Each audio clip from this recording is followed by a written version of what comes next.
அதனால்தான் ஆண்டவனிடம் முறையிட்டு புலம்பிக் கொண்டிருந்தீரோ? ஆமா ஆமா, மனுஷங்கிட்ட சொல்லி ஒரு புண்ணியமும் இல்ல, ஆண்டவன் கிட்டதான் அழுது புலம்புறதுன்னு ஒரு முடிவுக்கு வந்துட்டேன். நீ புலம்பியது என் காதில் விழுந்தது. சரிதான், ஒளிஞ்சிருந்து ஒட்டு கேட்டு இருந்திருப்பீங்க. ஒட்டு கேட்கும் பழக்கம் எனக்கு இல்லை அப்பா. நான் உன் எதிரிலேயே இருந்தேன். ஓஹோ, சரி சரி, நான் கண்ணை மூடிட்டு சாமி கும்பிடும் போது முன்னாடி வந்து நின்றுப்பீங்க, நான் பாத்திருக்க மாட்டேன். உண்மை, கண்மூடித்தனமாக இருப்பவர்களுக்கு நான் தென்படுவதில்லை. அட என்னங்க ரொம்ப கடவுள் மாதிரி பேசுறீங்க. அதுவும் உண்மை, நான் முற்றும் கடந்தவன். கொஞ்சம் போச்சனா நான் தாண்டா கடவுள் விழுந்து கும்பிடுன்னு சொல்லுவீங்க போல் இருக்கு. அதுவும் உண்மை.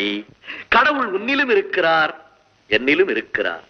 பார்க்கும் இடமெங்கும் ஒரு நீக்கமர நிறைகின்ற பரிபூரணானந்தமே என்று பாடியவனும் உன்னை போல் ஒருவன் தானே.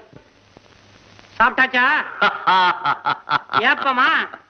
சரிதான், நேரத்துக்கு சாப்பிடுறவங்க போல் இருக்கு. நின்னு நிம்மதியா பேசிட்டு இருக்கீங்க. இங்க இனிமேதான் ஏற்பாடு. வரேன்.